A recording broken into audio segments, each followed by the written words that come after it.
মধ্যপ্রাচ্যে Iran, Israel, আমেরিকার উত্তেজনা চরমে। নিহত হয়েছেন ইরানের সর্বোচ্চ নেতা আয়াতুল্লাহ আলী খামেনি।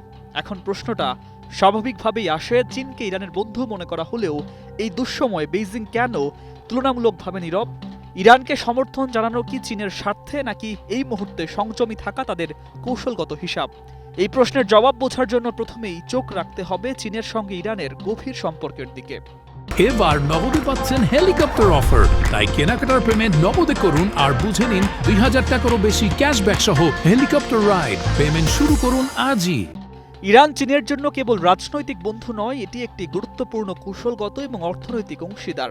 আন্তর্জাতিক নিষেধাজ্ঞার মধ্যেও ইরানি তেল চীনের জ্বালানি নিরাপত্তার অন্যতম প্রধান উৎস। চীনের শিল্প উৎপাদন, বৈশ্বিক রপ্তানি ও জ্বালানি চাহিদা এই তেলের ওপর গভীরভাবে নির্ভরশীল। একই সঙ্গে চীনের উচ্চাভিলাষী বেল্ট অ্যান্ড রোড ইনিশিয়েটিভ এর গুরুত্বপূর্ণ অংশ ইরান। বন্দর যোগাযোগ ব্যবস্থা ও অবকাঠামোতে বড় বিনিয়োগ রয়েছে, যা বেইজিংয়ের দীর্ঘমেয়াদী কৌশলগত পরিকল্পনার সঙ্গে ওতপ্রোতভাবে জড়িত। অর্থাৎ ইরান শুধু বন্ধু নয়, এটি চীনের ভৌগোলিক ও অর্থনৈতিক কৌশলের একটি কি পয়েন্ট। তবুও কেন চীন প্রকাশ্যে ইরানকে সমর্থন জানাচ্ছে না? এর প্রধান কারণ হলো বাস্তববাদী কূটনীতি।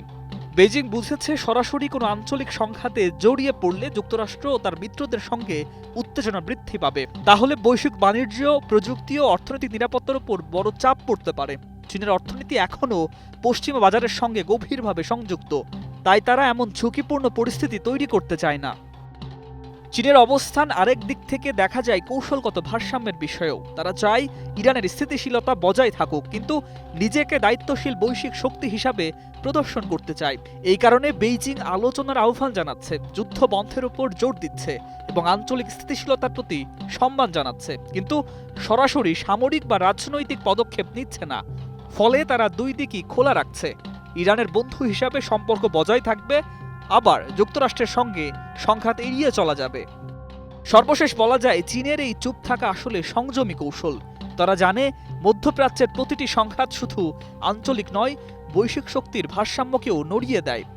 বন্ধু হলেও চীনের কাছে সবচেয়ে বড় অগ্রাধিকার হলো নিজের স্বার্থ, অর্থনৈতিক কৌশল এবং বৈশ্বিক প্রভাব।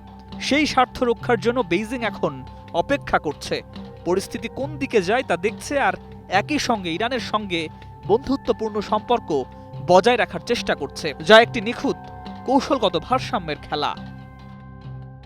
নিউজ ডেস্ক, ২১শে টেলিভিশন।